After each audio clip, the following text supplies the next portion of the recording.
Hello everybody, welcome to my channel. Today I'm doing a LEGO review of LEGO Juniors City Police set 10720 from 2016 to 2017.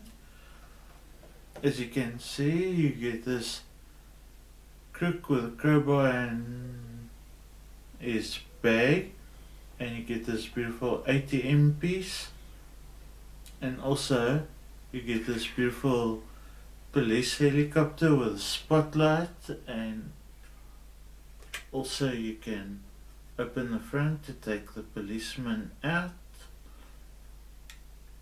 and close it, and there's emergency lights on the sides and on the tail, and you can open the door so that the policeman can get the crook in the helicopter.